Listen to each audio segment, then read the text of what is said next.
19 दिसंबर 2022 का the Hindu analysis start करते हैं। जो लोग रेगुलरली फॉलो करते हैं फुटबॉल को, उनको पता होगा कि फीफा का जो वर्ल्ड कप है वो अर्जेंटीना ने जीत लिया है। 3-3 पे टाई अप हो गया था। उसके बाद में शूट आउट हुआ। शूट आउट में अर्जेंटीना का स्कोर 4 रहा और फ्रांस का 2 रहा। तो the world cup goes to Argentina. And most of you must be definitely fan of Messi. तो मेसी हो गया और उसके बाद फिर एम्बापे जो हो गए, उन्होंने बहुत अच्छे से परफॉर्म भी किया था। एंड अर्जेंटीना का कुछ 36 ईयर्स का वेट था to get this victory and finally it happened. तो this is one of the biggest news so far. बाकी आगे हम लोग प्रोसीड कर। प्रणाम देवी और सज्जनों, the Hindu newspaper analysis video में 3 कलर के आपको हाइलाइट्स मिलेंगे। सैफरन कलर का मतलब हो कि उस टॉपिक को डिटेल में एक्सप्लेन किया गया है। येलो कलर का मतलब हो कि वो एडिटोरियल्स हैं। और ग्रीन कलर का मतलब है कि ये सिर्फ हेडलाइंस ही है, इसको सिर्फ हेडलाइन को रीड करके इग्नोर कर देना है, इसके डेप्थ में जाने की ज़रूरत नहीं है। सीक्वेंस इस तरीके से होने वाला है। पहले हम लोग प्रीवियस डे के टॉपिक को रिवाइज करेंगे, फिर हम लोग 2 मिनट लगाएंगे और सारी हेडलाइंस को रीड करेंगे, जिसमें हम लोग मेजर टॉपिक्स की, एडिटोरियल्स की और जो ग्रीन वाली हेडलाइंस है सबके थ्रू गो थ्रू करेंगे। यहाँ पर हम लोग ग्रीन हेडलाइंस को हल्का सा 1-2 मिनट का टाइम दे करके एक्सप्लेन भी कर देंगे। देन हमारा टाइम आएगा मेजर न्यूज़ जो है उनको एक्सप्लेन करने का। इसमें we will be covering the topic in detail. तो जो टॉपिक सैफरन कलर में होंगे इनको डिटेल में पढ़ेंगे। फिर हम लोग एडिटोरियल्स को एग्जाम पॉइंट ऑफ व्यू से पढ़ेंगे। आपको नोट्स वगैरह बनाने की ज़रूरत नहीं है। ऐसा कर सकते हो कि जैसे आज ही वीडियो देख रहे हो, आज से 2 दिन बाद का एक सीक्वेंस बना लो। 2 दिन बाद इसकी जो PDF टेलीग्राम चैनल पर अवेलेबल होगी उसको बस रीड करना, कुछ नोट डाउन मत करना। मैं तो कहूँगा न्यूज़पेपर से और इस PDF वगैरह से नोट डाउन मत करो, सिर्फ रीड करो, अवेयर रहो। एंड एक पेन और पेपर साथ में ज़रूर रखो, क्योंकि नोट्स तो नहीं बट कुछ वीडियो में ऐसी इंपॉर्टेंट बातें कभी कभी आ जाती हैं जो शायद नोट डाउन करनी पड़े। तो ओवरऑल 3 या 4 लाइन का कुछ आपको नोट डाउन करना पड़े एक दिन में, तो वो काफ़ी है। नोट्स बनाने के लिए मैं कहूँगा कि मंथली मैगजीन को आप प्रेफर करो। PDF टेलीग्राम चैनल पर मिल जाएगी आपको इस वीडियो के अपलोड होने के कुछ देर बाद। टेलीग्राम चैनल का लिंक नीचे वीडियो को डिस्क्रिप्शन में गिवन है। Let's start. पहले हम लोग 17 दिसंबर वाले टॉपिक्स को एक बार रिवाइज कर लेते हैं। इसमें हम लोगों ने जो कुछ वन लाइनर करंट अफेयर्स किए थे, एक तो हमारे जो प्राइम मिनिस्टर उन्होंने रिसेंटली श्री अरबिंदो जी के 150th जो बर्थ एनिवर्सरी थी उस पर एक वीडियो कॉन्फ्रेंसिंग को अटेंड किया था। Then we have this NOAA, ये national oceanic and atmospheric administration है। उन्होंने एक रिपोर्ट निकाली with respect to the Arctic area, और उन्होंने कहा था कि जो अर्थ का हीटअप है ना, उसमें फिलहाल जो बहुत ज़्यादा डिस्प्रोपोर्शनेट इम्पैक्ट पड़ रहा है ना, वो आर्कटिक रीजन पर है। देन CBD का COP 15 चल रहा है मॉन्ट्रियल में। वहाँ पर 30x30 का टारगेट है। 30x30 का मतलब है हम लोगों को 2030 तक जो लैंड है ना उसको एटलीस्ट 30% कंजर्व करना है। देन कोल के जो इंपोर्ट थे हम लोग उनमें एक्सपेक्ट कर रहे हैं कि वो ईयर ऑन ईयर इंक्रीज़ हो जाएंगे आने वाले साल में, कुछ 5% पर ईयर के हिसाब से। काशी और तमिलनाडु का जो काशी तमिल संगम चल रहा था ना, वो अभी ख़त्म हो चुका है। 1 मंथ का ये सेलिब्रेशन चल रहा था। एंड इंडिया पहला कंट्री बन जाएगा जो अपने सैटेलाइट कम्युनिकेशन के स्पेक्ट्रम की ऑक्शनिंग करेगा। ये जब टॉपिक डिटेल में आएगा, अभी प्लान ऐसा हुआ है, जब ये एग्जीक्यूट होगा तब इसे पढ़ेंगे, कवर करेंगे। राइट नाउ इंडिया के पास कुछ 22 रिएक्टर्स हैं। एंड इंडिया भी प्लान कर रहा है कि 2031 तक हम लोग और 20 नए न्यूक्लियर पावर प्लांट्स कमीशन कर देंगे। फिर रिसेंटली US ने एक बहुत ही न्यूक्लियर फ्यूजन में एक ब्रेक थ्रू निकाला था। उन्होंने फ्यूजन टेक्नोलॉजी का इस्तेमाल करके क्लीन एनर्जी को, इस पर ये एक डेवलपिंग टेक्नोलॉजी है, इस पर पहले भी काम चल रहा था। राइट नाउ उन्होंने काफ़ी अच्छे तरीके से बहुत सारी क्लीन एनर्जी को जनरेट किया था। तो ये टॉपिक न्यूज़ में था। Then we talked about NGT ने एक नोटिस इशू किया था और the monument of Marina coast. तो NGT का जो टॉपिक है ये आता है हमारे पॉलिटी एंड कॉन्स्टिट्यूशन के अंदर। ये हमारा एक ट्रिब्यूनल है जो एनवायरनमेंट स्पेसिफिकली काम करता है। इससे पहले ऑस्ट्रेलिया और न्यूजीलैंड के पास भी एक एनवायरनमेंट को लेकर ट्रिब्यूनल था। फिर इंडिया 3rd कंट्री बना है। 5 ब्रांचेस है, दिल्ली, भोपाल, पुणे, कोलकाता एंड चेन्नई। इसमें जुडिशियल मेंबर्स होते हैं, एक्सपर्ट मेंबर्स होते हैं, और जो चेयरपर्सन होते हैं सेंट्रल गवर्नमेंट के द्वारा अपॉइंट किए जाते हैं। इनका काम ही होता है एनवायरनमेंट स्पेसिफिक सारे इवेंट्स को हैंडल करना, सारे इश्यूज़ को देखना। और as per the supreme court इनके पास सुओ मोटो पावर होती है, यानी कि अपने खुद के डिसीजन ये ले सकते हैं। डिसीजन मतलब कोई मैटर होगा उसमें अपनी खुद की तरफ से इनिशिएट करके उसका जुरिसडिक्शन पे काम करना स्टार्ट कर सकते हैं। एंड रिलीफ वगैरह प्रोवाइड करवाना, उसके बाद कोई अगर कंप्लाई नहीं करता तो उनको पेनल्टी वगैरह प्रोवाइड करना। कुछ ही एक्ट्स हैं जैसे water act, forest act, air act, environment act, biological diversity act. Important जो था इसमें होता है कि वाइल्ड लाइफ प्रोटेक्शन एक्ट और हमारा जो ये फॉरेस्ट ड्वेलर्स वाला एक्ट है 2006 का, ये NGT के जुरिसडिक्शन में नहीं दिए गए थे। देन कभी कभी इसमें जो डिस्पोजल होता है 6 मंथ्स का टाइम होता है, बस उससे ज़्यादा डिले हो जाता है। एंड कुछ इंपॉर्टेंट एग्जाम्पल भी दिए थे, पॉस्को का जो दिया था 2012 वाला। देन उसके अलावा जो दिल्ली एनसीआर के अंदर एनजीटी डीजल व्हीकल्स के लिए बात की थी कि 10 साल से जो पुराने हैं उनको अलाउ नहीं किया जाएगा। तो कुछ इंपॉर्टेंट एग्जांपल्स थे। देन विंडफॉल टैक्स के बारे में हम लोगों ने बात की थी। विंडफॉल टैक्स में क्या होता है, कभी कभी किसी पर्टिकुलर फर्म का या कंपनी का ना कुछ अनअर्नड और अनएंटिसिपेटेड गेन होने लग जाता है, प्रॉफिट होता है ना, तो उस प्रॉफिट के ऊपर गवर्नमेंट टैक्स लगा देती है। तो अगर प्रॉफिट नहीं होता तो टैक्स नहीं लगता फिर, तो उसी को बोलते हैं विंडफॉल टैक्स। जनरली ये ऑयल के जो प्राइसेस वगैरह होते हैं ना, जो ऑयल कंपनीज होती है उनके पर ज़्यादा डिपेंड करता है, क्योंकि मार्केट के अंदर बहुत सारी अनसर्टेनिटी होती है एंड सिंस फ्यूचर इन्वेस्टमेंट भी रिड्यूस हो जाती है कभी कभी, तो विंडफॉल टैक्स को लगाना नुकसान भी दायक भी होता है। एंड गैस हो गया, कोल वगैरह हो गया, इनमें जब भी चेंजेस होते रहते हैं तो government time to time windfall taxes लगाती रहती है। देन हम लोगों ने बात की थी GS3 का इंटरनल सिक्योरिटी में कुछ कोऑर्डिनेटेड एफर्ट्स की रिक्वायरमेंट है जो चाइनीज़ लोन ऐप से इनको हैंडल करने के लिए। तो इस तरह का डिसीजन अब लेना, जैसे गवर्नमेंट ने पहले भी बात की थी कि 54 चाइनीज़ मोबाइल एप्लीकेशंस को बैन करने की, तो इससे क्या होता है कि एक तो हमारी खुद की टेक्नोलॉजी जो होती है कंट्री की वो ज़्यादा इंपॉर्टेंट हो जाती है। फिर हमारे डिप्लोमेटिक इशूज़ होते हैं, वहाँ पर कंट्री जो है वो पैसिव डिप्लोमेसी पर डिपेंड नहीं कर सकती, we have to work on the active diplomacy. And China का भी कुछ एम्बिशन है 21st सेंचुरी में डिजिटल सुपर पावर बनना, उसको भी हमें काउंटर करना है। और इसके कुछ नुकसान ये होते हैं कि जो डेटा प्रिवेसी का इशू है ना, वो चाइनीज़ ऐप से लिंक नहीं होता है एंड हमारी चाइना के ऊपर इकोनॉमिक डिपेंडेंसीज भी हैं, तो ये भी सेंटिमेंट्स हमारे थोड़े से हर्ट हो जाते हैं। देन हम लोगों ने एक ये एडिटोरियल पे बात की थी कि जो जीन थेरेपी है वो कैसे कैंसर को क्योर कर सकती है। इसमें हम लोगों ने बेस एडिटिंग के बारे में बात की थी। तो बेस एडिटिंग हमारे 4 बेस होते हैं जेनेटिक कोड में, एडेनाइन, ग्वानिन, साइटोसाइन और थायमिन। इनका मिस अरेंजमेंट हो जाता है और उनको दोबारा से हम लोग अरेंज कर सकते हैं।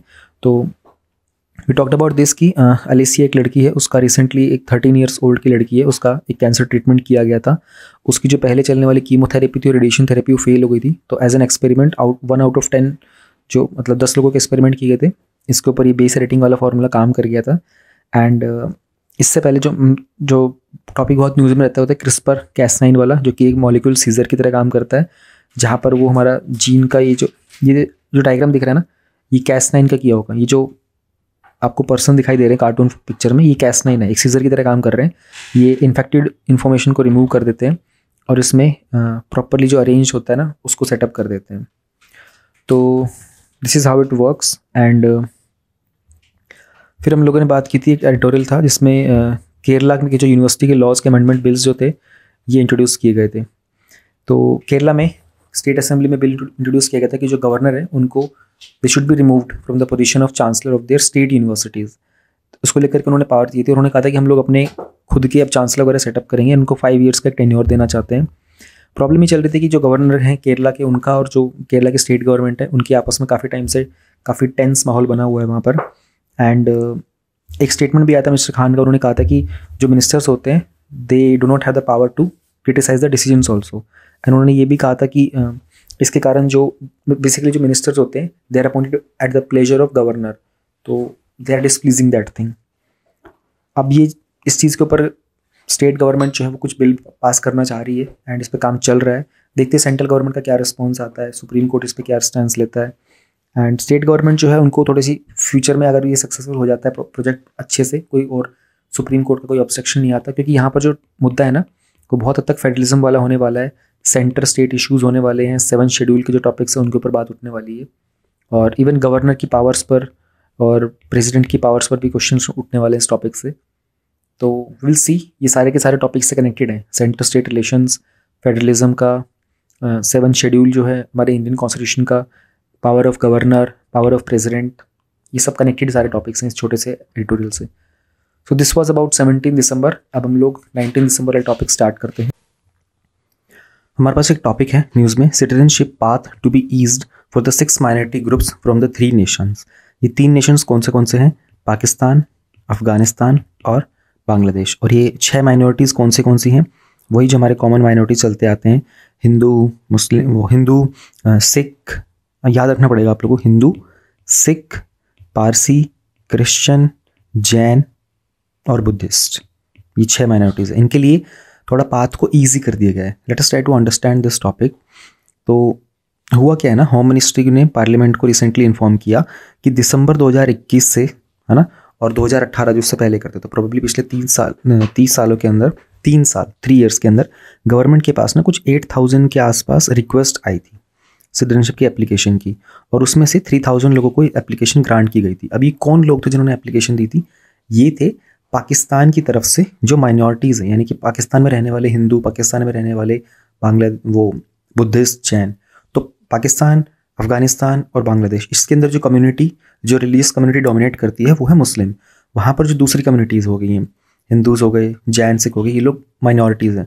तो वो अगर इंडिया में आके अगर उनको रिक्वायरमेंट है इंडिया की सिटीजनशिप की, तो उसकी रिक्वेस्ट होती है। मिनिस्ट्री की एनुअल जो रिपोर्ट है 2021-22 की, उसमें उन्होंने कहा था कि कोविड के कारण जो 2021 का साल था वो काफ़ी इफेक्ट हुआ था, एंड दिसंबर के टाइम पर उनको अराउंड 1400 सिटीजनशिप की रिक्वेस्ट ही ग्रांट किए गए थे। तो अब गवर्नमेंट क्या कर रही है ना, ये जो 6 माइनॉरिटी कम्युनिटीज़ हैं पाकिस्तान, अफगानिस्तान, बांग्लादेश से, इनको जो पासपोर्ट और वीज़ा प्रोवाइड करना है उसके प्रोसेस को थोड़ा सा ईजी कर रही है। होम मिनिस्ट्री ने एक्सपेक्ट किया है कि वो लोग सिटीजनशिप के पोर्टल को रिवाइव करना चाहेंगे, ताकि जो भी पासपोर्ट और वीज़ा का वैलिडिटी वगैरह होती है उसको फर्दर एक्सटेंड किया जा सके। इस पोर्टल को मिनिस्ट्री के द्वारा ही रन किया जाता है, जो कि एक्सपायर्ड पासपोर्ट्स वगैरह को एक्सेप्ट करता है, उनके सपोर्टिव डॉक्यूमेंट्स को चेक करता है। खासकर कि ये वो लोग हैं जो हिंदू और सिख एप्लीकेंट्स थे, बट ये वाला जो है ना एक्सपायर्ड पासपोर्ट वाला, ये ओनली फॉर दोज है जो हिंदू और सिख हैं, लेकिन पाकिस्तान और अफगानिस्तान से आए थे, वो इंडिया में 31 दिसंबर 2009 से पहले एंटर कर चुके थे। तो ये आपको थोड़ा सा याद रखने की ज़रूरत है। अभी ये जो टॉपिक है ना, ये हमारा CAA से कनेक्ट होता है, और अगर आप देखोगे ये एग्ज़ाम में, अगर आप UPSC का एग्ज़ाम में देखते हो तो GS1 में इसकी इंपॉर्टेंस ज़्यादा है, बाकी GS2 में ये एज एन एक्ट आएगा कि कोई एक्ट आता है, कोई बिल कैसे पास होता है, उस तरीके से। तो GS1 में वही हमारा रिलीजन वाला जो टॉपिक होता है, कहीं ना कहीं ये कम्युनिज्म से भी कनेक्ट हो जाएगा, एंड देन इंडियन सोसाइटी से कनेक्ट हो जाएगा। जस्ट नीड टू अंडरस्टैंड कि गवर्नमेंट कुछ स्टेप्स लेती रहती है सिटीजनशिप ग्रांट करने। हाँ, अगर सिटीजनशिप की बात करते हो तो आपके जो GS2 में पॉलिटी है वहाँ पर भी इसका रेलेवेंस थोड़ा सा इंक्रीज़ हो जाता है। तो एज ऑफ नाउ इस टॉपिक के अंदर इतना ही समझना काफ़ी है। बाकी फर्दर इसमें जो और अपडेट्स आएंगे ना, तो हम लोग CAA और हमारा जो NRC हो गया, NPR हो गया, इसको पूरा डिटेल में दोबारा से कवर करेंगे once we have covered this on this channel. But again if this gets extended तो will cover it again in the coming days. 19 दिसंबर के कुछ वन लाइनर करंट अफेयर से स्टार्ट करते हैं। इंपॉर्टेंट चीज़ें हैं जो कहीं पर आप इनपुट की तरह यूज़ कर सकते हो, इन प्रीलिम्स में भी पूछा जा सकता है। रिसेंटली इंडिया स्किल्स रिपोर्ट को रिलीज़ किया गया है 2023 की। इसको रिलीज़ किया है VBOXI ने, पार्टनरशिप की है हमारी AICTE के साथ, all India council for technical education के साथ, एंड CII जो कि हमारा कॉन्फेडरेशन ऑफ इंडियन इंडस्ट्री है। इन्होंने बात की थी कि इंडिया के अंदर जो स्किल और टैलेंट इकॉनमी है वो 2030 तक किस तरीके से होने वाला है। तो वैसे इनके ना इनपुट्स बहुत सारे होते हैं, बट ये जो 2 इनपुट्स हैं ना, ये काफ़ी हैं आपके लिए। These are very important, if you can note down them you can use them at multiple places in GS1, 2, 3, 4, even ऐसे में भी। इंडिया की जो एम्प्लॉयबल वर्कफोर्स है ना, वो इंक्रीज़ हो गई है 46.2% से लेकर 50.3% तक, और ये काफ़ी अच्छा जंप है। तो ये आपके GS3 में आप इस्तेमाल कर सकते हो इस डेटा को। एंड उसके अलावा भी अगर कहीं पर ऐसा क्वेश्चन आता है ना कि इंडिया की ग्रोथ कितनी हुई है, उस में वहाँ पर भी इस्तेमाल कर सकते हो। फिर वीमेन स्पेसिफिक में 52.8% जो वीमेन की वर्कफोर्स है वो एम्प्लॉयबल है, and higher than 47.2% of the employable men. तो ये वीमेन एम्पावरमेंट वाला टॉपिक कहीं पर आएगा, जो GS1 में आता है एंड GS2 में, दोनों जगह पर वीमेन का टॉपिक आता है, वहाँ इस्तेमाल किया जा सकता है। Then we have this group of friends.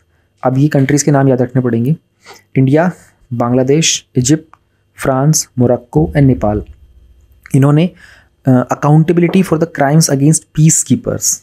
अब पीस कीपर्स क्या होते हैं? UN का सिक्योरिटी काउंसिल जो है ना, वहाँ पर एक पीस कीपिंग फोर्स होती है, तो उसमें उनके प्रति अगर कोई क्राइम करता है ना, उसकी अकाउंटेबिलिटी ठहराने के लिए इन्होंने रिसेंटली जो ग्रुप ऑफ फ्रेंड्स की जो सेशन होता है उसको चेयर किया था।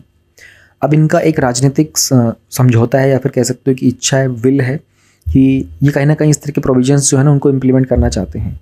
एक रेजोल्यूशन है UN के सिक्योरिटी काउंसिल का, वो है 2589। ये याद नहीं रखना बिल्कुल भी। UN का रेजोल्यूशन 2589 पर उन्होंने बात की थी कि जो मेंबर स्टेट्स होते हैं ना, उनको सारे अप्रोप्रिएट मेजर्स लेने होंगे, ताकि किसी भी तरीके से जो UN के जो पर्सनल होते हैं, अगर उनके खिलाफ कोई अपराध होता है, उनकी कोई हिंसा होती है, तो उसको रोकने की कोशिश करनी है। तो मान लो जो भी peace keeping forces, generally peace keeping forces हमारी अफ्रीकन नेशंस में होते हैं मोस्टली, हमेशा नहीं, पर जब भी रिक्वायरमेंट होती है वहाँ पर इनके खिलाफ भी जो सेपरेटिस्ट होते हैं, एक्सट्रीमिस्ट होते हैं, वो इनको अटैक करते हैं। तो as per this group of friends, इनको किसी तरीके से इंश्योर करना है ताकि UN सिक्योरिटी काउंसिल के जो पर्सनल जो पीस कीपिंग फोर्स वाले, उनका कोई नुकसान ना हो। टर्न की project, national mineral development corporation ने एक डॉक्यूमेंट के ऊपर बात की थी टर्न की वर्क्स के लिए। अभी टर्न की प्रोजेक्ट क्या होता है? ये कॉन्ट्रैक्ट है जिसके अंदर कोई भी फर्म, है ना, फर्म वगैरह होगा वो एग्री करेगा डिज़ाइन, कंस्ट्रक्ट एंड इक्विप करना किसी भी सर्विस फैसिलिटी को, ताकि उसको टर्न प्रोजेक्ट को वो परचेजर के लेवल पर टर्न कर सके, यानी कि उसको ऑपरेटिव बनाने के लिए टर्न की।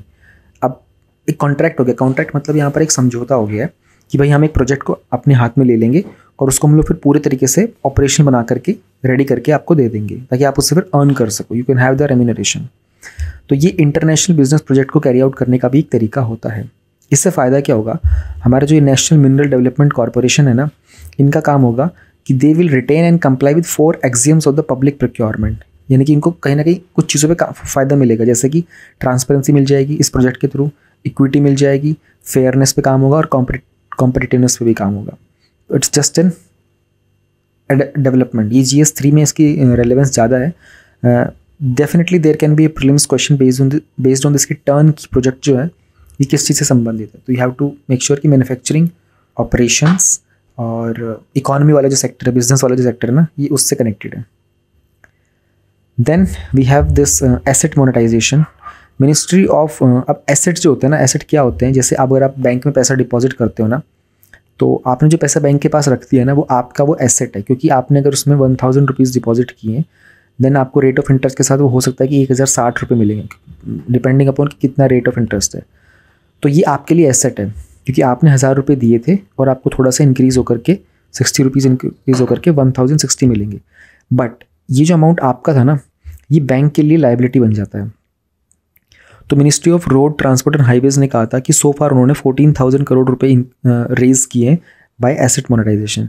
अब सोच के देखो कि मिनिस्ट्री ऑफ रोड ट्रांसपोर्ट और हाईवेज़ के पास ऐसा क्या होगा कि उन्होंने कौन से एसेट्स होंगे जिनको उन्होंने कहीं ना कहीं किसी को दिया और उसके बदले में इनको 14,000 करोड़ रुपीज़ के आसपास मिल गए। तो ये कैपिटल की रिसाइकलिंग करना होता है, यानी कि आपके पास कुछ एसेट्स होते हैं। रोड ट्रांसपोर्ट के पास हो सकता है कोई ज़मीन होगी, कोई ऑफिस होंगे, उन्होंने किराए पर दे दी किसी कंपनी वाले को, बिजनेस वाले को। अब उन्होंने उसके ऊपर अपना कुछ प्रोजेक्ट सेटअप किया होगा, उनको किराए पर इस्तेमाल किया होगा और जो पैसा जो होता है वो मिनिस्ट्री को दिया। तो इस तरीके से गवर्नमेंट कुछ पैसा अर्न कर सकती है। तो हमारे पास जो नेशनल मोनेटाइजेशन पाइपलाइन है ना, गवर्नमेंट के द्वारा लॉन्च की गई थी, उसमें हमारे पास कुछ 13 सेक्टर्स हैं, जहाँ पर सेंट्रल गवर्नमेंट ने एक एस्टिमेट लगाया था कि 2022 से 2025 तक हम लोग 6 लाख करोड़ रुपए का इस तरह का मोनेटाइजेशन अर्न कर सकते हैं। यूथ को क्लब, अटल इनोवेशन मिशन, नीति आयोग का जो है, एंड UNDP, पता होगा आप लोगों को, दोनों ने मिलकर के यूथ क्लब नहीं, यूथ को लैब का जो 5th एडिशन था वो लॉन्च किया था। शुरुआत इसकी 2017 में ही हुई थी UNDP एशिया के द्वारा और सिटी फाउंडेशन के द्वारा। ये जनरली जो यंग पीपल जो अपने यूथ फ्रंट के अंदर, अपनी जवानी के अंदर जो प्रॉब्लम्स फेस करते हैं ना, आज के टाइम की जो वर्ल्ड की मोस्ट प्रेसिंग प्रॉब्लम्स फेस करते हैं, उनको हैंडल करने के लिए कि मल्टी डायमेंशनल तरीके से मल्टी लेवल रिस्पॉन्सेज कैसे जनरेट किया जा सके, ताकि जो यूथ होता है ना वो इन सब चीज़ों को हैंडल कर सके। तो ये एशिया पैसिफिक की अब तक की लार्जेस्ट यूथ इनोवेशन मूवमेंट है। See this can be used as an example in your mains. तो एक reference example international best practice के तौर पर आप इसको नोट डाउन कर सकते हो। Then we have plasma waters technology. Plasma waters जो है ना, ये थोड़ा कीवर्ड समझने की कोशिश करना, फिर बाद में समझेंगे इसकी importance. Continuous flow cold plasma technology turns water into plasma activated water.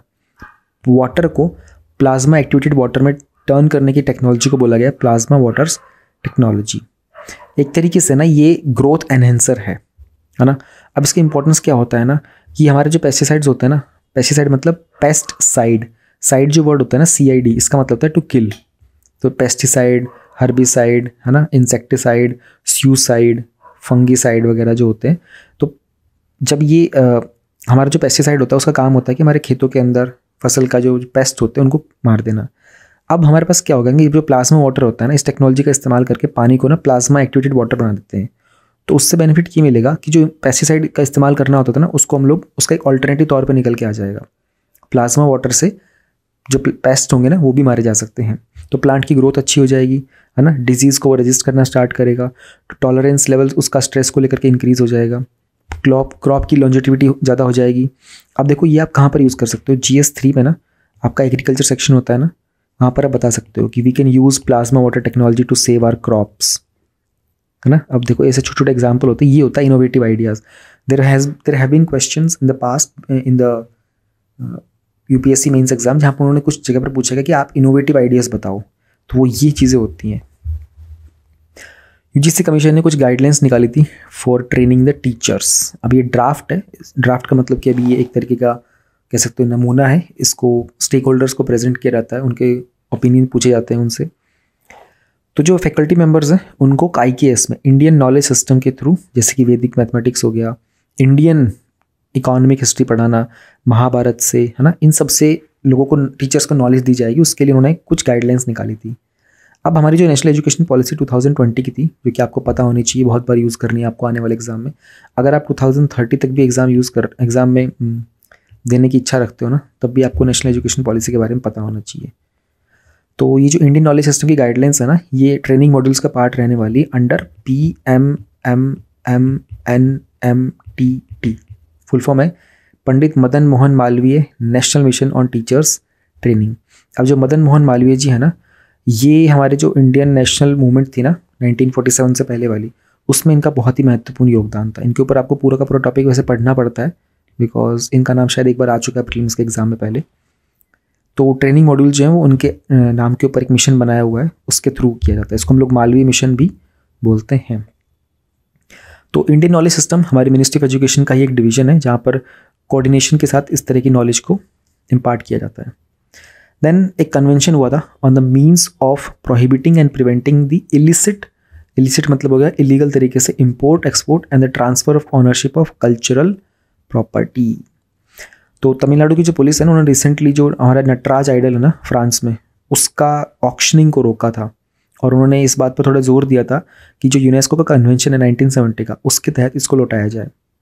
अभी जो यूनेस्को का 1970 का कन्वेंशन है ना, ये भी एक अपने आप में इंटरनेशनल ट्रीटी है। इनका काम ही होता है कि किसी भी तरीके की कल्चरल प्रॉपर्टी का इलीगल ट्रैफिकिंग ना हो। अब इस पूरे कन्वेंशन का रोल ही यही होता है, उन आइटम्स को रिटर्न कर दिया जाए।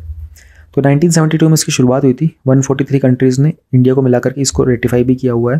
देखो, एक होता है साइन करना, एक होता है रेटिफाई करना।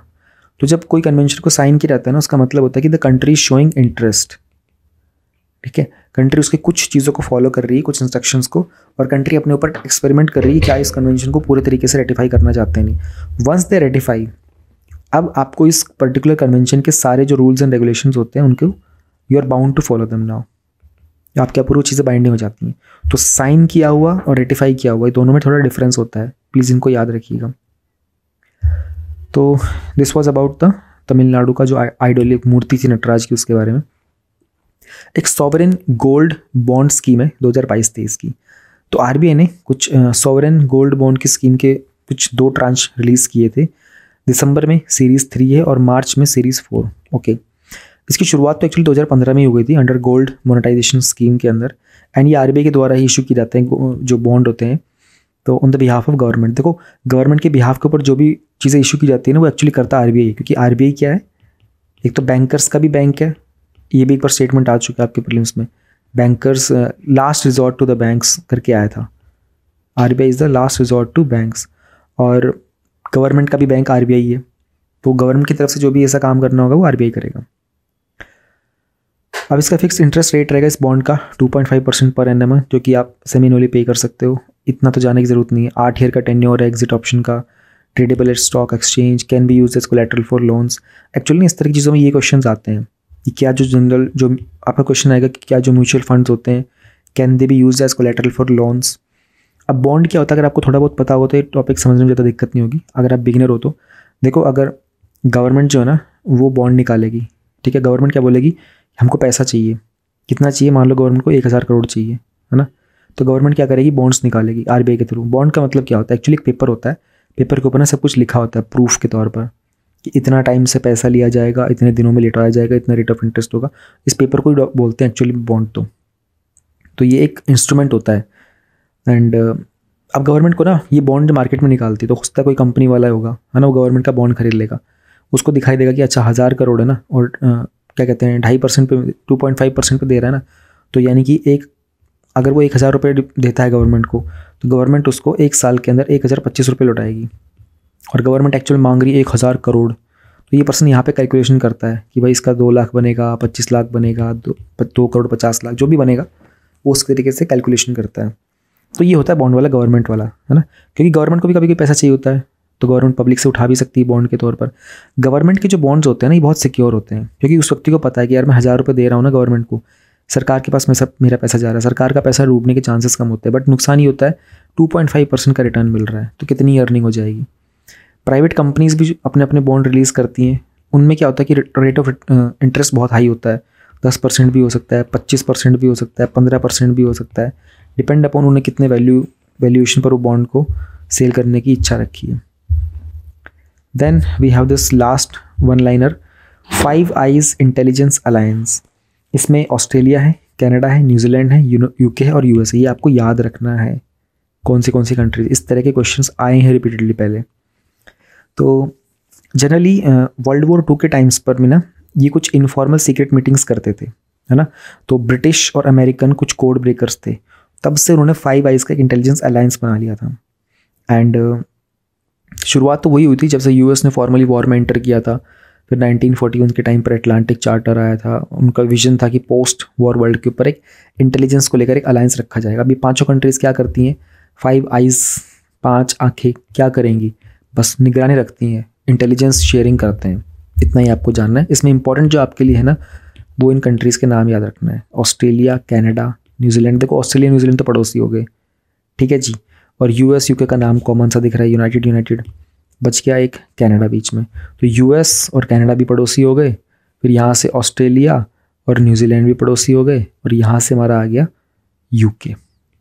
अब थोड़ा ऐसे मैप के तौर पर याद रख सकते हो, तो मैप के तौर पर याद रख लेना, ठीक है जी। This was about the one liners of today. अब हम लोग अपने नेक्स्ट टॉपिक पे चलते हैं। आज का जो डे है वो है दिसंबर 19। तो दिसंबर 19 का एक स्पेशल चीज़ होती है, मैंने नई चीज़ इंट्रोड्यूस की है, कोई इंपॉर्टेंट डे होगा हम लोग उसको भी मेंशन किया करेंगे। तो दिसंबर 19 इज गोवा लिबरेशन डे। अब ये आपके एग्जाम पॉइंट ऑफ व्यू में कनेक्ट करता है, इसलिए मैंने यहाँ पर मेंशन किया है। तो हर साल दिसंबर 19 को हम लोग हिस्ट्री ऑफ गोवा के तौर पर बहुत इंपॉर्टेंटली सेलिब्रेट करते हैं। तो अब आप मुंबई के रहने वाले हैं तो आपको पता होगा, या फिर आप गोवा के रहने वाले हैं तो आपको पता होगा, नहीं पता होगा तो गोवा जो है मुंबई से तकरीबन 250 माइल साउथ में पड़ता है। मैप में आप लोगों ने देखा होगा ना, जैसे इंडिया है तो मान लो अगर यहाँ मुंबई है तो यहाँ थोड़ा सा 250 माइल के ऊपर गोवा पड़ता है। हिस्टोरिकली आप लोगों ने देखा होगा जो वास्को डी गामा 1498 में आए थे, उसके हिसाब से आपको कुछ ना कुछ याद आ रहा होगा अगर आपने मॉडर्न हिस्ट्री पढ़ी है तो पहले पिछले तकरीबन 450 साल तक गोवा जो था ना वो पोर्तुगीज़ के पोजेशन में था, उनके पास था। तो इंडियन आर्म्ड फोर्सेस ने ना 1961 के अंदर गोवा को पोर्तुगीज़ से फ्री करवाया था, इसलिए इसको बोला गया लिबरेशन डे। देखो हम लोगों ने 16 दिसंबर को भी लिबरेशन डे के बारे में पढ़ा था, तब हम लोगों ने बात की थी बांग्लादेश को लेकर, इंडिया ने बांग्लादेश को आज़ाद कराया था। 1961 में क्या हुआ था कि पोर्तुगीज़ के ऑपरेशन से गवर्नमेंट ने इसको फ्री कराया था, क्योंकि गवर्नमेंट बहुत समय से चाह रही थी, जैसे इंडिया का इंटीग्रेशन हुआ था, हमारा स्टेट रीऑर्गेनाइजेशन एक्ट भी आया था 1956 का, एंड जो बहुत सारे प्रोविंसेस थे उन सबको हमारे सरदार वल्लभ भाई पटेल जी ने यूनाइट करके देश को एक बनाया था। तो उसी के तौर पर गोवा जो था बहुत दिनों बाद तक भी आफ्टर इंडिपेंडेंस ऑल्सो उसको जो पोर्तुगीज़ थे वो रूल करने की कोशिश कर रहे थे। थोड़ा सा और इसके बारे में हल्का सा और जान लेते हैं। एक तो पता होगा आपको उसके वेस्ट साइड में अरेबियन सी है, कैपिटल इसकी पणजी है, और इसके अलावा पोर्तुगीज़ का ऑपरेशन था 1961 तक चला था, एंड इसको एक इंडिपेंडेंट नेशन रियलाइज करने के टाइम हमको 1987 तक लगा था। तो जब इंडिया की इंडिपेंडेंस हुई थी ना 15 अगस्त 1947 को, तो this was under the Portuguese rule. तो वो पहले लोग थे जिन्होंने इसको कॉलोनाइज किया था इंडिया के अंदर, है ना। एंड तो बहुत सारे अनसक्सेसफुल नेगोशिएशंस चले थे, डिप्लोमेटिक एफर्ट्स भी किए गए थे पोर्तुगीज़ के द्वारा। उसमें हमारे जो प्राइम मिनिस्टर थे जवाहरलाल नेहरू जी, उन्होंने फिर डिसीजन लिया था कि भाई हमारे पास मिलिट्री के द्वारा इंटरवीन करने का ही लास्ट ऑप्शन रह गया। 36 आवर का एक मिलिट्री ऑपरेशन चलाया गया था दिसंबर 18, 1961 को। कोड नेम था उसका ऑपरेशन विजय, एंड मतलब ऑपरेशन विक्ट्री, एंड उसके द्वारा नेवी, एयरफोर्स और आर्मी की हेल्प ली गई थी। देखो ये जो ऑपरेशन विजय करके है ना, ऐसे कई नाम है, बहुत सारे ऑपरेशन हैं विजय के नाम पर। तो इस चीज़ों के ऊपर ना क्वेश्चंस आपको यूपीएससी में तो नहीं पूछे जाएंगे, स्टेट सर्विस में पूछे जा सकते हैं, या फिर कोई डिफेंस सर्विस का एग्जाम होता है, सीडीएस हो गया, एफकैट हो गया, वहाँ एसएससी सीजीएल में पूछे जा सकते हैं। So this was about Goa Liberation Day. We have this editorial.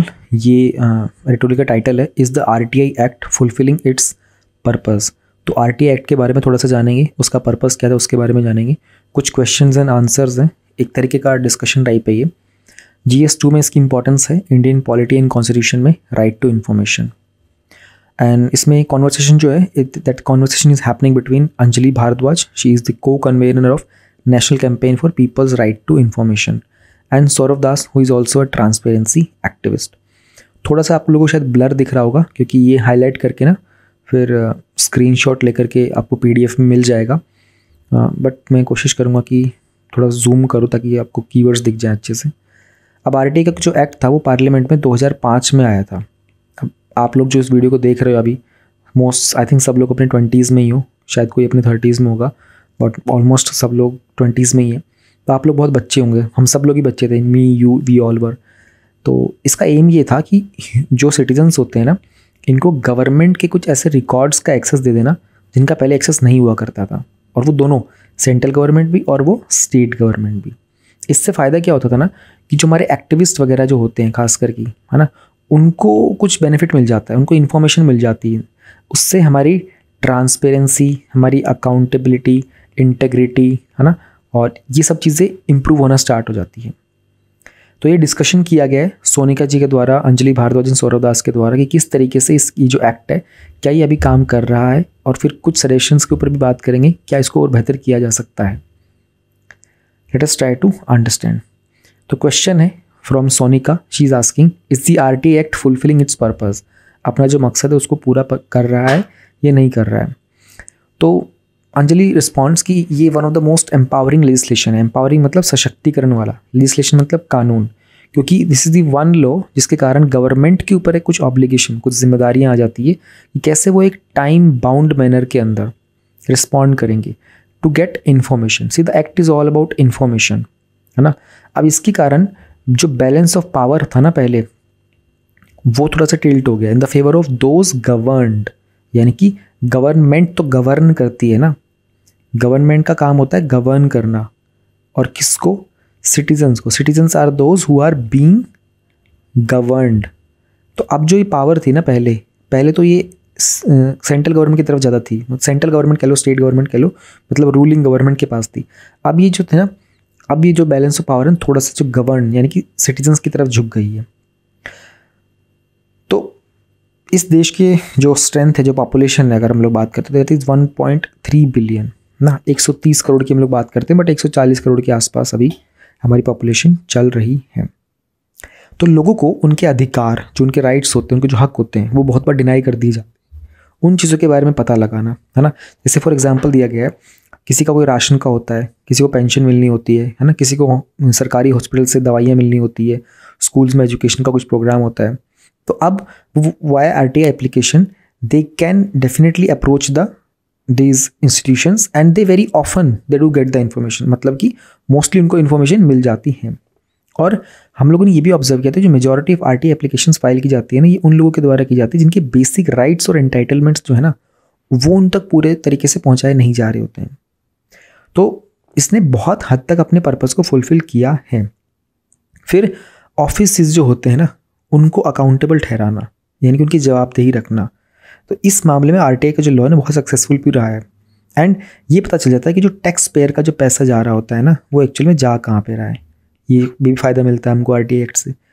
तो इन सब के कारण बहुत सारे बड़े बड़े स्कैम्स भी थे, उनको भी उजागर किया गया था। कुछ एग्जाम्पल दिए गए हैं, जैसे कि एक आदर्श स्कैम था, एक कॉमनवेल्थ गेम्स का स्कैम था, एक व्यापम स्कैम था। इन सब के कारण ह्यूमन राइट्स के बहुत सारे वायलेशंस हो रहे थे, और इन सब केसेस के अंदर उनकी अकाउंटेबिलिटी जो थी वो बहुत डिस्टर्ब थी।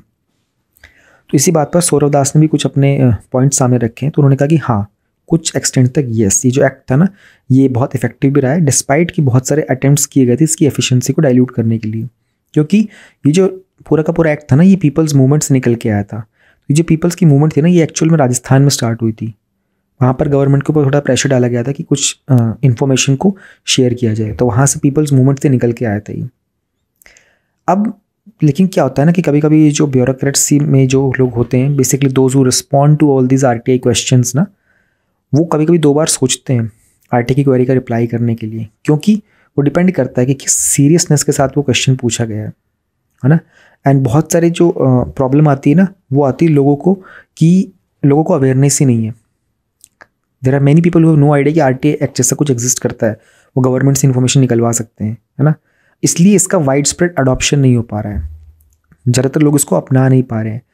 अब अडॉप्शन का मतलब उन्होंने यहाँ पर यही करने की कोशिश की थी कि thinking of the law as their own creation. ये ना आपको स्टेटमेंट नोट डाउन कर लेना चाहिए, या आप कोई ना कोई आंसर राइटिंग में यूज़ कर सकते हो कि सिटीजन्स नीड टू अंडरस्टैंड, ठीक है, क्योंकि ये जो पूरा का पूरा एक्ट था ना, ये पीपल्स मूवमेंट से निकल के आया था। तो ही इज़ ट्राइंग टू से कि भाई लोगों को ये बात समझनी पड़ेगी कि ये जो एक्ट है ना, ये हमारी ही इच्छा से निकल के आया था। This is our own creation, then we need to be aware of this and then need to adopt this. हमें इसको प्रैक्टिस करना पड़ेगा। तो जिस दिन ये अडॉप्शन है ना, और ये जो अवेयरनेस वाली चीज़ है, ये दोनों के दोनों सक्सेसफुल हो जाती हैं, देन कह सकते हैं कि इसका जो रियल मैंडेट था ना, वो अभी रियलाइज़ हो चुका है, अचीव किया जा चुका है। देन अगेन एक क्वेश्चन उठता है कि do you have to be an RTA expert to know how to properly file questions. अभी आप लोगों जो इस वीडियो को देख रहे हो राइट नाउ, आप में से मोस्टली को पता भी नहीं होगा कि क्या प्रोसेस होता है RTI का। तो उन्होंने कहा इस एक्ट के बारे में जो बहुत रिमार्केबल चीज़ है ना, वो यही है कि ना इसमें बहुत सारी जो ग्रास रूट लेवल की जो मूवमेंट्स वगैरह, जैसे कि मतलब शुरुआत जब हुई थी ना, तो बहुत छोटे तबके से हुई थी, किसानों का कोई मूवमेंट था, उसके थ्रू हुई थी। तो लोग ज़िंदगी के किसी भी पहलू से बिलोंग करते होंगे ना, उन लोगों को इस लेजिस्लेशन के बारे में जो इसका यूटिलिटी है ना, वो बहुत ईजी है। इसका जो यूज़र इंटरफेस है, जो लॉ है ना, वो बेसिकली ये इंश्योर करता है कि कोई सेट फॉर्मेट नहीं होना चाहिए जिसमें RTI की एप्लीकेशन फाइल की जाएगी, है ना। तो फेयरली बहुत ही स्ट्रेट फॉरवर्ड और सिंपल सा प्रोसेस है। फिर जो क्वालिटी ऑफ इन्फॉर्मेशन है वो डिपेंड करती है किस तरीके से क्वेश्चन को फ्रेम किया गया है।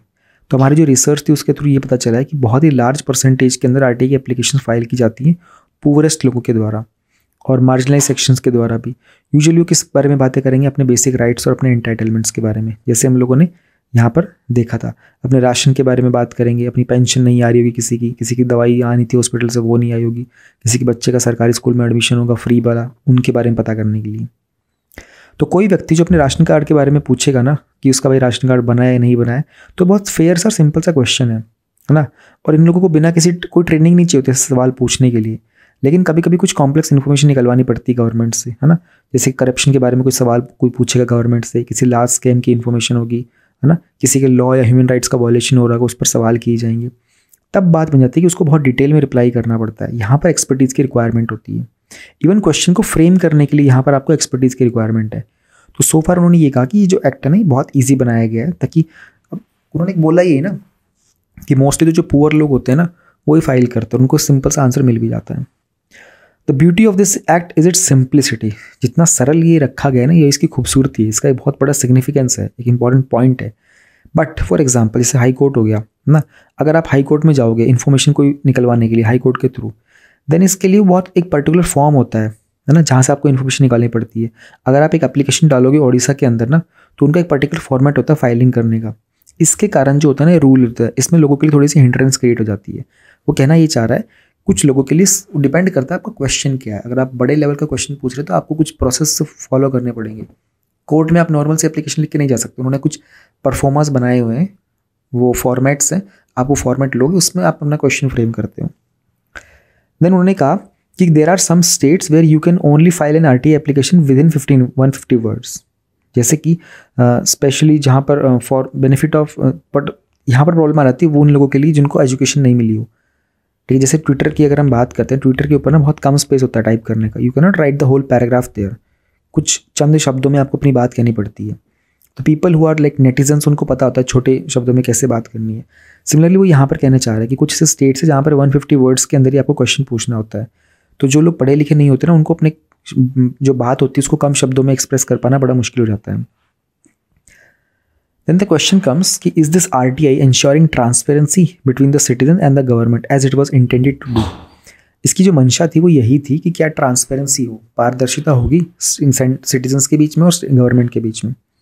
तो आंसर में आता है बहुत क्लियरली जो पब्लिक इन्फॉर्मेशन ऑफिसर्स होते हैं ना, वो इस तरह के वर्ड्स का इस्तेमाल करते हैं, like the division does not have information. जैसे कि अब वो इस चीज़ों को ऐसे बता देते हैं कि जो लाइबिलिटी जो होती है ना, जिम्मेदारी जो होती है ना, वो एप्लीकेंट के ऊपर दे दी जाती है to find out which officer and which office will hold that information. कहने का अर्थ ये है कि अगर आप उनसे पूछने गए, फॉर एग्जांपल आपने अपने एजुकेशन के फील्ड में कोई एडमिशन के बारे में अगर पूछा होता, अब उनके पास अगर इन्फॉर्मेशन नहीं है, राइट, तो आपको क्लियरली बोल देंगे कि भाई ये जो इन्फॉर्मेशन नहीं हमारे पास अवेलेबल नहीं है, उस पर्टिकुलर ऑफिसर के पास आप चले जाइए, डिवीजन के पास चले जाइए, वहाँ आपको इन्फॉर्मेशन मिलेगी। अब ये कहीं ना कहीं आरटीआई एक्ट के कॉन्सर्न्स के साथ नहीं है ना। वो ये होता है कि जो लाइबिलिटी है ना उसी ऑफिसर के ऊपर होती है कि फाइंड आउट करके दे कि who is holding the information and transfer the RTI application. उस ऑफिसर की जिम्मेदारी होनी चाहिए एज पर द एक्ट। अब they are suppose to specifically refer, आपको बहुत स्पेसिफिक तरीके से बताना पड़ेगा कि which section they are using to deny information. आपने इन्फॉर्मेशन का मना किया है, आपने एक्ट के कौन सा सेक्शन का इस्तेमाल करके मुझे मना किया है। And without even referring to a section we are seeing large number of denials होते हैं जहाँ पर लोगों को सिर्फ ये बता दिया जाता है कि जो इन्फॉर्मेशन है it can not be provided to you which is an illegal denial. अभी इलीगल डिनायल होता है, देखो आरटीआई का क्वेश्चन आपका बनेगा फ्यूचर में, मेंस में भी बनेगा, कहीं ना कहीं प्रीलिम्स में बनेगा, तो उसके हिसाब से चीज़ें याद करते हुए चलो। अब ये रिलेक्टेंस क्यों है ना, ये थोड़ा सा ढीलापन जो है ये क्यों आ रहा होता है इन्फॉर्मेशन शेयर करने के लिए। सी जब ये लॉ आया था ना 2005 के अंदर, है ना, तो उसके कारण जो इन्फॉर्मेशन का स्पेस था ना वो रिवोल्यूशनाइज भी हो गया था एज पर द गवर्नमेंट की तरफ से, है ना। इसका मतलब ये था कि कोई भी व्यक्ति अब पब्लिक अथॉरिटी यानी कि सरकारी किसी कर्मचारी के साथ कोई भी सवाल कर सकता है, इन्फॉर्मेशन ले सकता है। तो शुरुआत में इसके प्रति बहुत सारी रेजिस्टेंस थी। पहला जो अटेम्प्ट किया गया था ना इसको अमेंड करने के लिए वो तो इस एक्ट के बनने के 10 महीने के अंदर अंदर कर लिया गया था। लेकिन हम देख रहे हैं कि आज के समय के अंदर जो प्रॉब्लम है ना वो और इंक्रीज़ हो गई है। पहली बात तो विद इन द गवर्नमेंट, है ना, आपको गवर्नमेंट के अंदर जैसे कि आप अगर कोई गवर्नमेंट ऑफिसर ही हो, आपको आपके डिपार्टमेंट में लोग एनकरेज नहीं करेंगे to ask for the information. Second चीज़, उन डेटा सेट्स को मेंटेन कर पाना, उस इन्फॉर्मेशन को मेंटेन कर पाना बहुत ही बर्डनसम काम होता है, ठीक है।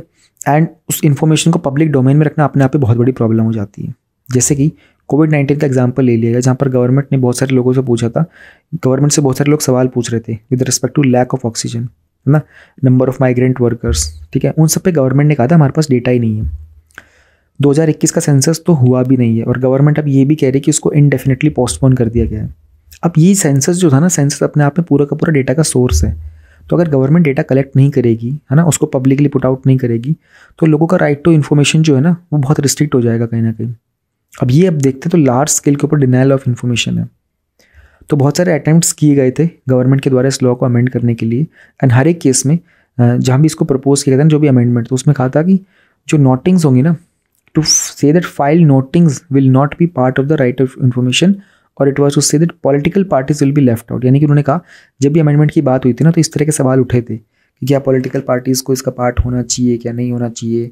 अब नोटिंग्स जो होती है ना, ऑफिस की नोटिंग्स होती हैं, अब आपको शायद ना पता हो, मोस्टली आप लोगों में से कोई जॉब नहीं कर रहा होगा, तो नोटिंग्स का तरीका क्या होता है कि कोई अथॉरिटाइज पर्सन जो होता है अपने सबॉर्डिनेट वगैरह को या फिर दूसरे डिपार्टमेंट में एक नोटिंग बना करके देते हैं, उसमें कुछ इन्फॉर्मेशन उनको आपस में इंटरनली शेयर करनी होती है। तो ये भी सवाल उठा था अमेंडमेंट में कि क्या ये नोटिंग भी हम लोग आरटीआई के अंदर ऐड कर सकते हैं। तो 2019 में कुछ किया भी था, है ना, गवर्नमेंट ने कुछ अमेंडमेंट्स किए थे, तो गवर्नमेंट के पास कुछ पावर आ गई थी। जो इन्फॉर्मेशन कमिश्नर्स होते हैं ना, उनकी सर्विस कंडीशन को गवर्नमेंट ने चेंज कर दिया था। तो हुआ ये था कि बहुत बार जो आरटीआई यूज़र्स होते हैं ना, जैसे आप आरटीआई फाइल करोगे, एक्चुअली मेरे फ्रेंड के साथ हुआ था, आई स्टिल रिमेंबर दिस। उसने आरटीआई फाइल की थी किसी वेबसाइट के बारे में कोई इन्फॉर्मेशन निकलवाने की गवर्नमेंट की। उसको विद इन 1 आवर फ़ोन आ गया था किसी का, धमकियों वाला, थ्रेट्स का, कि जो तुम इन्फॉर्मेशन निकलवा रहे मत निकलवाओ। This is really actually happened with me. My friend is right now working journalism. उसको बड़ा शौक था ये सब बातें निकलवाने का, पता करने का। तो ये हुआ था। तो ऐसा हुआ है कई बार लोगों के साथ होता है कि जो आरटीआई यूज़र्स होते हैं उनका मर्डर भी हो जाता है, उन पर अटैक किया जाता है। लेकिन लोग इस कानून को अभी भी बहुत एक्सटेंसिवली इस्तेमाल कर रहे हैं। ये बात अपने आप में टेस्टिफाई कर देती है कि something that they find very powerful, लोगों को इस एक्ट की जो एग्जिस्टेंस है ना वो बहुत मजबूत नज़र आती है। तो if the law has been whittled down, could you give us example the ways in which this has happened. Government ने बहुत बार कोशिश की इस एक्ट को विटल डाउन करने की। विटल डाउन करने का मतलब क्या भी समझ में आएगा, देखना, सुनते रहना। जैसे कि उन्होंने जो यूपी गवर्नमेंट थी जिन्होंने एक्चुअली इस लॉ को क्रिएट किया था, यूपी का मतलब जो मेजरली इसमें कांग्रेस थी, 2005 की बात कर रहे, जब ये लॉ आया था ना तो कांग्रेस की गवर्नमेंट थी उस टाइम पर, and doctor Manmohan Singh was the prime minister that time. तो वो कहना चाह रहे हैं कि उन्होंने खुद इसमें कुछ चेंजेस करने की कोशिश की थी, एंड उसके अलावा स्टेट गवर्नमेंट भी कोशिश करती रहती हैं। जो 2 बड़े और सक्सेसफुल अटैम्प्ट किए गए ना, वो किए गए थे हमारे एनडीए गवर्नमेंट के द्वारा 2019 में ही। Second now by data protection bill which will most likely pass. अब वो कहना ही चाह रहा है कि गवर्नमेंट इसमें चेंज करने की कोशिश कर रही है। जैसे हम लोगों ने ऊपर देखा ना, 2019 में गवर्नमेंट ने क्या किया था कि ये जो इन्फॉर्मेशन कमिश्नर्स होते हैं ना, उनका जो टेन्योर वगैरह होता है ना, वो गवर्नमेंट ने कहा कि हम डिसाइड करेंगे, अब ये एक्ट इसके अकॉर्डिंगली नहीं होगा। क्योंकि पहले क्या हो रहा था ना, प्रॉब्लम ये थी, इन्फॉर्मेशन कमिश्नर का जो टेन्योर वगैरह था ना, वो फिर इलेक्शन कमिश्नर के इक्वल जा रहा था, which is a constitutional body. तो उन्होंने कहा कि यार एक कॉन्स्टिट्यूशनल बॉडी का जो सीनियर पर्सन होता है ना, उसका स्टेटस हम लोग एक इन्फॉर्मेशन कमिश्नर के लेवल के इक्वल नहीं दे सकते। तो इन्होंने क्या किया कि उन्होंने कहा कि एक काम करो, election commission is a constitutional body, इनका जो स्टेटस रहेगा इसको थोड़ा ऊपर रखने की कोशिश करते हैं and let's bring this down. Information commissioner की जो पावर होती है ना अपने कंट्रोल में ले लेते हैं। तो ये कुछ कोशिश की गई थी एनडीए गवर्नमेंट के द्वारा। अब हमारे पास बहुत सारी वैकेंसीज़ हैं इन्फॉर्मेशन कमीशन के अंदर। इसका मतलब होगी अपील और जो कंप्लेंट्स हैं वो और पेंडिंग चलती चली जाएंगी। अब बड़ा इंपॉर्टेंट पार्ट आता है, उसने कहा था एक तो एनडीए गवर्नमेंट ने 2019 में कुछ चेंजेस किए थे, दूसरा अभी जो हमारा डेटा प्रोटेक्शन बिल आएगा ना उसमें बात की जाएगी प्रिवेसी की। नाउ दिस इज समथिंग जिसके ऊपर आपका मेंस का क्वेश्चन बनेगा। वो कह रहे हैं कि other laws can impact the RTI act such as the updated data protection bill, can you explain what kind of issue this is causing. अब वो कहना चाह रहे हैं कि जो डेटा प्रोटेक्शन बिल होगा ना इसके कारण आरटीआई का जो लॉ है ना उसमें कुछ चेंजेस करने पड़ेंगे, है ना, कि जो पर्सनल इन्फॉर्मेशन होगी ना अब उसको एग्जाम्प्ट कर दिया जाएगा। उन्होंने ये कहा था कि जो राइट्स होते हैं ना अंडर पब्लिक डिस्ट्रीब्यूशन सिस्टम, जैसे हमारा पीडीएस जो होता है, जो राशन कार्ड वाला पूरा सिस्टम होता है ना, उसके अंदर फॉर एग्जांपल कि किस व्यक्ति को क्या कितना अनाज दिया गया है ना, उसकी इन्फॉर्मेशन आपको पता होनी चाहिए। नेम ऑफ द पर्सन क्या है ना, कितना राशन उसको दिया गया है, उनका एड्रेस क्या था।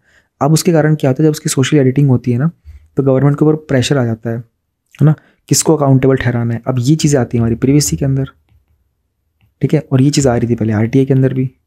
अब कन्फ्यूजन हो गई ना, आरटीआई में कोई बंदा इस इन्फॉर्मेशन को निकलवा सकता है, बट डेटा प्रोटेक्शन बिल क्या बोल रहा है, ये तो इसकी प्राइवेट इन्फॉर्मेशन है, तो प्रिवेसी का इशू हो गया। यहाँ पर डायलेमा क्रिएट होता है। अब इसके ऊपर गवर्नमेंट को काम करना पड़ेगा, इसके ऊपर एक्टिविस्ट काम करेंगे, इसके ऊपर ऑपरेशन गवर्नमेंट काम करेगी, स्टैंडिंग कमेटीज इस पर काम करेंगी। तो वी फील नाउ कि जो एंटायर प्रोएक्टिव डिस्क्लोजर स्कीम है ना which was provided for under the RTI act is going to be completely undermined. ये देखते हैं डेटा प्रोटेक्शन बिल आता है तब क्या होता है। तो this is the very important section, क्योंकि जब ये बिल आएगा तब शायद इस पर मेंस में क्वेश्चन बनेगा कोई, मतलब this is going to be very smart question अगर कोई इस पर क्वेश्चन बनाता है मेंस में। तो एक और हमारे पास बड़ा ही अच्छा इंटरेस्टिंग टॉपिक है, why are India's slowing exports a cause for concern. GS3 का हमारा टॉपिक है, इंडियन इकोनॉमी में आता है इंडियन एक्सपोर्ट्स वाला। एक्सपोर्ट मतलब हमारी कंट्री हम लोग कुछ प्रोड्यूस करते हैं फिर दूसरी कंट्री में जाकर के उसको हम बेचते हैं, उसको बोलते हैं एक्सपोर्ट। तो इंडिया के जो एक्सपोर्ट है ना वो डिक्लाइन कर रहे हैं, ठीक है। कैसे डिक्लाइन कर रहे हैं, about 16.7% in October compared with the year earlier period. तो पहली बार स्लाइड देखने को मिला है फॉर एनी मंथ सिंस फरवरी 2021।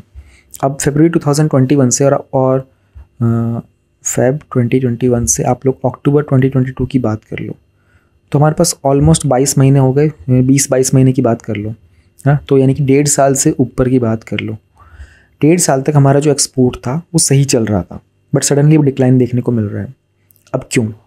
अब अक्टूबर के अंदर इंपोर्ट जो था ना, इंपोर्ट यानी कि हम दूसरी कंट्री से जो अपनी कंट्री में सामान मंगवा रहे होते हैं, they rose at a much milder pace than earlier, क्योंकि कमोडिटी के जो प्राइस थे ना वो सॉफ्ट हुए हैं वर्ल्ड वाइड। सोच, अभी कीवर्ड समझने की कोशिश करो, वो कहना चाह रहा है कमोडिटी मतलब क्या होता है, anything which has a commercial value. अब वर्ल्ड वाइड उनकी जो कीमत कम हुई है तो बाहर सस्ते हो गए इंटरनेशनल मार्केट में, इंडिया में वो महंगे पड़ रहे थे, तो हम लोगों ने उनको बाहर से मंगाना स्टार्ट कर दिया। एंड हमारा जो ट्रेड डेफिसिट है ना widened by as much as 50%। Trade deficit का मतलब क्या होता है, जब दो कंट्रीज आपस में व्यापार करती है ना तो उसमें ट्रेड में होता है सरप्लस या फिर डेफिसिट। जब इंडिया बात कर रहा है कि डेफिसिट की, अब इंडिया है, all right, this is India, this is USA and this is China. अब इंडिया चाइना के साथ कुछ सेल परचेज करते हैं, इंडिया ने यहाँ पर कुछ बेचा, इंडिया ने बोला कि मान लो चलो हम लोग तुम्हें 1000 रुपये का कुछ सामान बेच दिया, ठीक है। चाइना क्या कर रहा है, चाइना बोल रहा है कि भाई साहब हम आपको 1500 रुपये का सामान बेच देते हैं, हमने इतनी चीज़ें बनाई कि हम आपकी कंट्री में 1500 रुपये का बेच पाए। अभी जो ट्रेड था ना इसमें इंडिया के क्या गया, इंडिया के पास 500 रुपये का ट्रेड डेफिसिट हो गया, इसको बोलते हैं ट्रेड डेफिसिट। यहीं पर अगर मान लो इंडिया US को कोई चीज़ बेचता है, इंडिया बोलता है कि उसको हमने 2000 रुपये की यहाँ पे चीज़ बेच दी, US ने इंडिया को सिर्फ कितने की बेची, 800 रुपये की चीज़ें कुछ बेच पाया। कोई भी प्रोडक्ट हो सकता है, कोई सर्विस वगैरह हो सकती है, दोनों ने आपस में व्यापार किया। अब यहाँ पर इंडिया क्या चला गया, इंडिया ने उधर 2000 दिए, इंडिया के यहाँ पर 800 और इधर से US ने दिए, ठीक है जी। अब यहाँ पर इंडिया का ट्रेड सरप्लस में चला गया, कितने का सरप्लस चला गया, 1200 का ट्रेड सरप्लस हो गया इंडिया को। यहाँ इंडिया को ट्रेड डेफिसिट में हो गया था 500 रुपये का चाइना के साथ। तो इस चीज़ की बात की जा रही है। अब उन्होंने कहा हमारे जब इंपोर्ट इंक्रीज़ हो रहे हैं यानी कि हम दूसरी कंट्री से ज़्यादा मंगवा रहे हैं, तो क्योंकि वहाँ पर जो कमोडिटी के प्राइसेस हैं वो थोड़े से कम हो गए हैं और हमारा ट्रेड का डेफिसिट ऑलमोस्ट 50% तक वाइड भी हो गया है।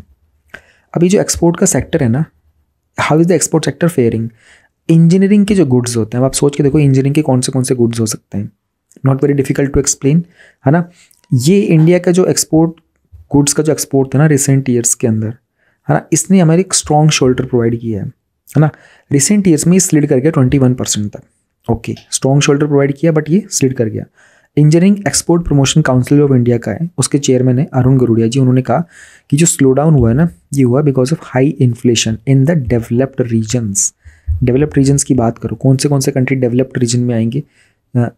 यूएस आएगा, फ्रांस आएगा, जर्मनी आएगा, ठीक है, जापान आएगा, कनाडा आएगा, यूके आएगा, ये डेवलप्ड नेशंस हैं। तो उस वहाँ पर तो हाई इन्फ्लेशन चल गया, ठीक है जी। हाई इन्फ्लेशन मतलब वहाँ पर महंगाई बढ़ गई है। फॉलिंग डिमांड इन चाइना के अंदर डिमांड कम हो गई है, ठीक है। स्लो डाउन देखने को मिला था यूरोपियन यूनियन में और यूएस के अंदर, और रशिया यूक्रेन का वॉर चल रहा था। सी दीज लाइन्स ना, ये आपको याद होनी चाहिए। ऑलराइट, क्यों याद होनी चाहिए? जब आप इंटरव्यू दे रहे होते हैं ना, तब आपके दिमाग में ऐसी स्टेटमेंट पूछे जाते हैं, आपसे यही पूछेंगे कि बताओ भाई इंडिया के एक्सपोर्ट्स होते हैं वो काफ़ी लो चल रहे हैं और इसका आप क्या कारण बता सकते हो? आपको यही बताना पड़ेगा, सर डेवलप्ड नेशंस रीजन्स के अंदर हाई इन्फ्लेशन चल रहा है, चाइना के अंदर डिमांड कम हो चुकी है, यूएस में और यूरोपियन यूनियन के अंदर स्लो डाउन चल रहा है, रशिया यूक्रेन का वॉर चल रहा है, इसलिए हमारी कंट्री के अंदर जो एक्सपोर्ट्स हैं वो कम हो गए हैं। कॉमर्स मिनिस्ट्री ने भी कहा था कि अक्टूबर मंथ के लिए ना एक डिक्लाइन देखने को मिला था ऑफ अराउंड $2 बिलियन का एक्सपोर्ट जो था, खास करके स्टील में और उसके अलाइड प्रोडक्ट्स में। अलाइड मतलब स्टील से बने हुए प्रोडक्ट्स के अंदर जो होते हैं। हाईलाइट उन्होंने किया था कि फैक्ट की गवर्नमेंट की has levied an export duty. Export duty क्या होता है ना, देखो कभी कभी ना गवर्नमेंट क्या करती है, गवर्नमेंट सोचती है कि यार देखो हमारे यहाँ पर ना ये जो स्टील की रॉड्स बनती है ना, वो हमारे इंडिया के अंदर भी बनती है, और फॉर एग्जांपल कि वो जर्मनी में बनती है। कोई भी एग्जांपल ले सकते हैं, मैंने एक जर्मनी ऐसे एग्जांपल लिया। इंडिया गवर्नमेंट क्या करती है कि आप इंडिया से जब बाहर वहाँ बेचने जाते हो ना, आप मान लो उस चीज़ को 100 रुपये की बेचते हो, और जब बाहर से आप खरीद रहे होते हो ना, तो आपको वो चीज़ पड़ रही होती है तकरीबन 120 रुपये की, मान लो फॉर एग्जांपल। अब आपको बाहर से महंगी पड़ रही है, इंडिया वाली बाहर सस्ती जा रही है, तो यहाँ से इंडिया की सेल जो होती है वो इंक्रीज़ हो जाती है, यानी कि हमारा एक्सपोर्ट जो होता है वो इंक्रीज़ हो जाता है। गवर्नमेंट क्या करती है ना, कभी कभी इस चीज़ के ऊपर ना वो लगा देती है, एक्सपोर्ट ड्यूटी लगा देती है, ठीक है। तो गवर्नमेंट इसको 100 रुपये को संभव 120 रुपये कर देगी। क्यों? क्योंकि to increase the local availability, कि ये जो सामान बन गया है ना, इंडिया से बाहर कम जाए, इंडिया में ज़्यादा अवेलेबल हो जाए। तो हमारे लोकल प्राइस को कभी कभी गवर्नमेंट भी टेम्पर करने की कोशिश करती है। एंड सिंस गवर्नमेंट ने इस तरह की जो ड्यूटी वगैरह उनको रिमूव कर दिया है, तो मिनिस्टर ने ये भी हाईलाइट किया था कि in the month of Diwali every year, हर साल दिवाली के टाइम पर वर्कर्स जो होते हैं ना वो लीव ले लेते हैं, है ना। इसके कारण आउटपुट भी इम्पैक्ट होता है। Therefore one should wait and see whether की जो एक्सपोर्ट का डिक्लाइन था कि क्या ये कोई ब्लिप हुआ है या फिर ये कोई ट्रेंड बन गया है, तो हमें थोड़ा वेट करके सोचना पड़ेगा। तो और कौन से what about the other exporting Nations? India एकमात्र एक्सपोर्टिंग नेशन तो नहीं है ना, तो वियतनाम जो कि एक एक्सपोर्ट डोमिनेटेड कंट्री है ना, उनके वहाँ पर 4.5% की ग्रोथ देखने को मिली थी, है ना। एंड अकॉर्डिंग टू tradingeconomics.com के आसपास। तो सिमिलरली फिलीपींस का जो एक्सपोर्ट था ना वो 20% तक ग्रो हुआ था अक्टूबर के ही महीने में। वहाँ की जो गवर्नमेंट थी उन्होंने कहा था कि जो एक्सपोर्ट था ना उनका पहली बार इंक्रीज़ हुआ है पिछले 3 महीनों में। तो उन्होंने कहा था कि चाइना जो था ना अपने आप में, वहाँ पर बहुत सारे स्ट्रिंजेंट लॉकडाउन्स लगे हुए हैं, है ना। उनका मैन्युफैक्चरिंग आउटपुट जो था काफ़ी इंपैक्टेड है, तो लॉकडाउन्स के कारण वहाँ पर जो प्रोटेस्ट भी चल रहे हैं, रेस्ट्रिक्शंस भी चल रहे हैं। तो ये चल रहा था, ये बताया वियतनाम के बारे में, फिलीपींस के बारे में, चाइना के बारे में, क्योंकि सारे के सारे एक्सपोर्ट नेशंस हैं।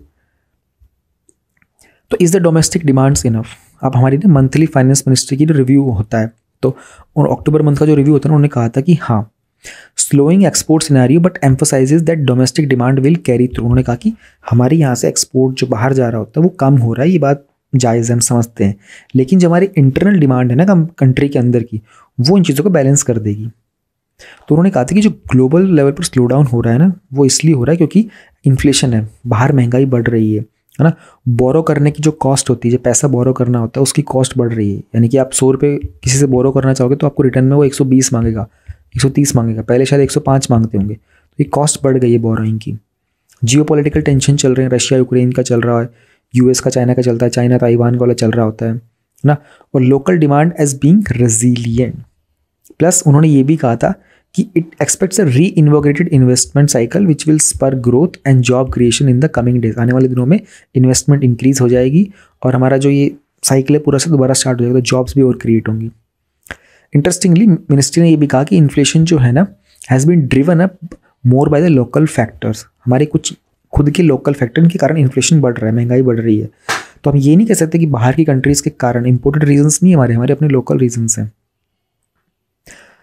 तो उसके बाद में जो इंपॉर्टेंट चीज़ें आती हैं वो कहते हैं कि one seemingly positive signal for the economy is the private sector capital expenditure. Private sector का capex, capital expenditure. Capital expenditure का मतलब क्या होगा कि प्राइवेट सेक्टर ऐसी जगह पर पैसा लगाएगा, कैपिटल यानी कि जिससे कि वो एक ऐसी वैल्यू क्रिएट कर सके। अब फॉर एग्जांपल इंडिया में कोई भी कंपनी है, मान लो महिंद्रा की कंपनी है, महिंद्रा का कैपेक्स क्या होगा कि महिंद्रा जो है वो एक ऐसी फैक्ट्री सेटअप करेगा, उस फैक्ट्री में वो मशीन्स लगाएगा, ठीक है, वहाँ के लोगों को रोज़गार देगा और वहाँ नई टेक्नोलॉजी लेके आएगा। तो ये महिंद्रा का कैपिटल एक्सपेंडिचर होगा कि उसने जो फैक्ट्री पे खर्चा किया, एक्सपेंडिचर किया, उससे उसने इन्वेस्टमेंट अपनी इंक्रीज़ करवाई, उसको प्रॉफिट्स मिलेंगे फ्यूचर में। तो हमारे जो चीफ इकोनॉमिक एडवाइज़र हैं ए अनंत नागेश्वरम जी, उन्होंने कहा था कि ये जो प्राइवेट सेक्टर है ना, इसका जो कैपिटल एक्सपेंडिचर है ये तकरीबन 6 लाख करोड़ तक टच कर जाएगा और ये पिछले 6 सालों में हाईएस्ट होने वाला है। तो प्राइवेट का जो कैपिटल एक्सपेंडिचर होता है ना वो डिपेंड करता है क्रेडिट के ऊपर, क्योंकि महिंद्रा जो है इस फैक्ट्री को लगाने के लिए बैंक से लोन लेगा ना, भाई वो कह रहे हैं 6 लाख करोड़ तक का खर्चा जाएगा, प्राइवेट इतना पैसा इन्वेस्ट करेगा, तो वो बैंक से लोन लेंगे, पूरे बैंकिंग सिस्टम को एनरोल करेंगे। तो फिर जाहिर सी बात है कि बैंकिंग सिस्टम चलेगा, फिर बैंकिंग सिस्टम और फर्दर चीज़ों को सर्कुलेट करना स्टार्ट करेगा। तो ये कुछ कारण बताए गए हैं कि हाँ इस कारण से हमारा जो एक्सपोर्ट होगा वो चेंज हो सकता है। फिर लास्ट सेक्शन है what about our foreign reserves. हमारे फॉरेन रिजर्व का क्या, तो December 2 ना, for the week that ended on December 2 foreign exchange का जो रिजर्व था ना वो था $561 बिलियन तक का। अगर हम अक्टूबर की इंपोर्ट्स की बात करते हैं, इंपोर्ट, ध्यान रहे इंपोर्ट का मतलब हमने दूसरी कंट्री से सामान खरीदा है, उनको हमने कुछ पैसा दिया है, तो हम लोगों ने अक्टूबर में 56.7 बिलियन का सामान खरीदा सारा, इंक्लूडिंग एवरीथिंग, है ना, और ये पिछले 8 महीनों में काफ़ी लो था। ऑलराइट, अब हमारे पास रफली 9 से 10 मंथ्स की इंपोर्ट का बचा हुआ है। देखो उसने कुछ समय पहले उसने क्या बोला, 561 बिलियन है हमारे पास, और इस महीने अगर 56 गया है तो यानी कि 10 महीना और चल सकता है, हमारे पास इतना पैसा है। 10 महीने और चलने का मतलब क्या है कि अगर हम 10 महीने तक दूसरी कंट्री से सामान खरीदते रहें तो हमारे पास जो सारा फॉरेन रिजर्व वो 10 महीने में ख़त्म होगा, इतना पैसा हमारे पास है।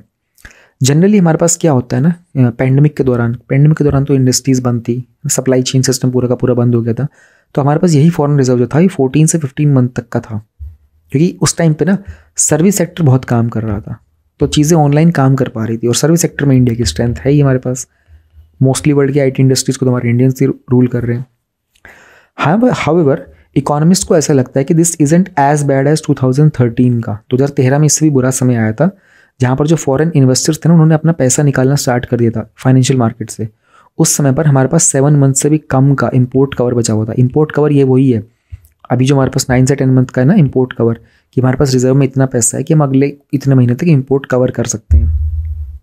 And if anything foreign reserve जो है वो हमेशा से राइज ही कर रहा है, पिछले कुछ वीक में भी, एंड उसमें फ्यूचर में हमको राइज देखने को मिलेगा। दिस वॉज अबाउट एक्सपोर्ट के बारे में हम लोगों ने काफ़ी इन्फॉर्मेशन ली है, इसमें से आपको समझ में आ गई होगी तो चीज़ें आपके लिए फ्यूचर में और आसान हो जाएंगी।